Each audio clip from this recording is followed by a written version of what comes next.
Okay, so while I'm sitting here waiting on Nene to get home, I'll tell y'all the story of how I got banned from the raceway last year. So Ronald and I got invited to Roanoke to go out with some family members.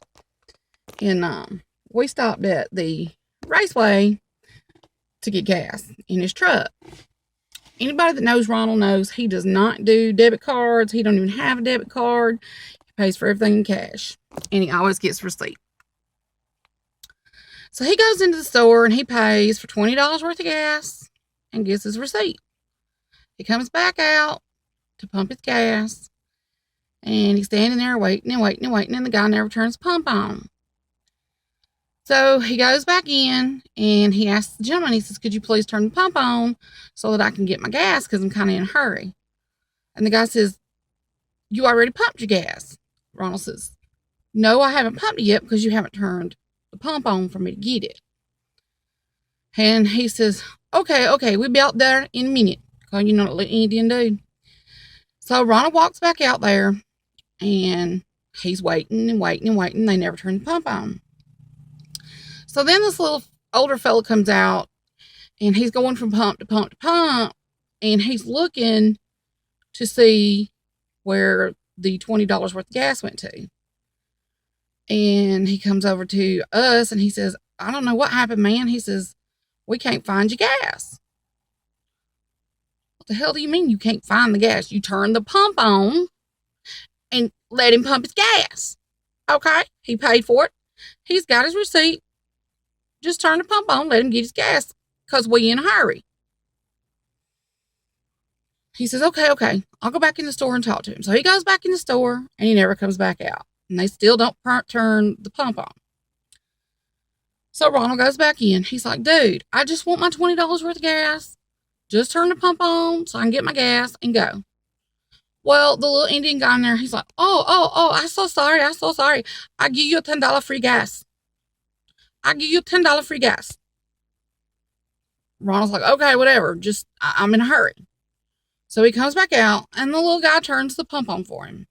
And he lets Ronald pump $10 worth of gas, and then he cuts the pump off. No, he paid for $20 worth of gas. You're not giving him $10 worth of free gas. You're giving him $10 that he already paid for. And then you still owe him 10. So Ronald's like, "What the heck's going on?" I was like, I'm going to handle this. Ronald's like, "Oh, crap. Okay." So I get out of the car and I go in the store. And by this time, the store is packed full of people. Now I walk up to the register and I tell him, "Look, my husband paid for $20 worth of gas. My husband is going to get $20 worth of gas. I don't want your free gas. You can keep it, but you're going to give him the other $10 that you owe him." And then the little Indian guy says, No.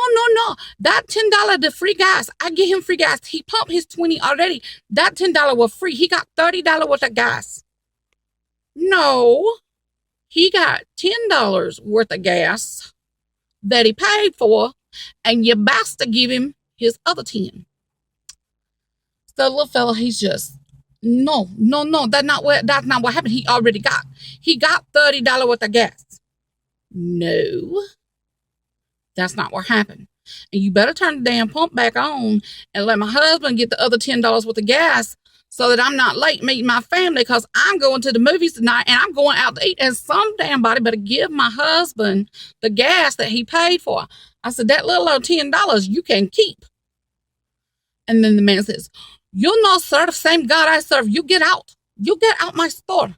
I'm like, I ain't going nowhere till my husband gets his other $10 worth of gas. I said, and God ain't got nothing to do with it. What does God have to do with it? He says, "You ugly person, you hateful person. I don't care what you think of me. You gonna give my husband his $10 worth of gas." Now, keep in mind, there's people that lined up ready to pay for their stuff.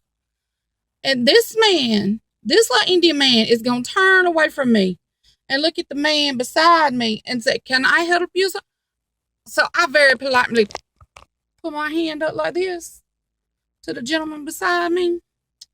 And then I looked at the little Indian fella. I says, do I look like a woman that you can just brush to the side and ignore? Do you really think that I'm the kind of woman that's just going to step to the side and that's just going to be it? I said, you better turn that damn pump on and let my husband get the rest of his gas. And then the man tells me, you get out my store. You never come back. You're not allowed back here. Never again. I call police. I told him, I said, call the police. I said, cause you see them little roly-poly things up there right above your head? I said, they got cameras in them. I said, cause when you call the police, we gonna have surveillance pulled. He goes, fine. You tell your husband get $10 worth of gas and then you get out and you never come back. And he pointing his little finger. I said, okay. So I walked over to the door and I kicked the door open, which I probably shouldn't have done, but I did. And I held that door and I hollered across the parking lot at Ron. I said, you pump your damn $10 worth of gas. I said, because I ain't moving out this door until you do. And Ronald's just like, oh, crap. So the little Indian guy turns the pump on. Ronald pumps his $10 worth of gas, and the little Indian guy cuts it off. And I hollered back at Ronald. I says, did you get it? And he's like, yeah, I got it. And so I'm like, okay. I turn around and look at that little man. I says, thank you. He says, no, thank you. He said, you'll get out. And he's pointing his finger up there. He said, you'll get out. You never come back again. You never come back. You'll come back again. I call police.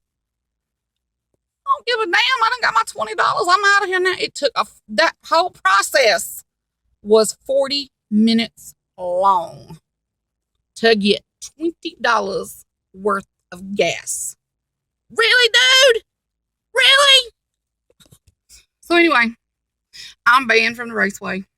But that was over a year ago. I think I might walk in there one day just to see if he remembers me.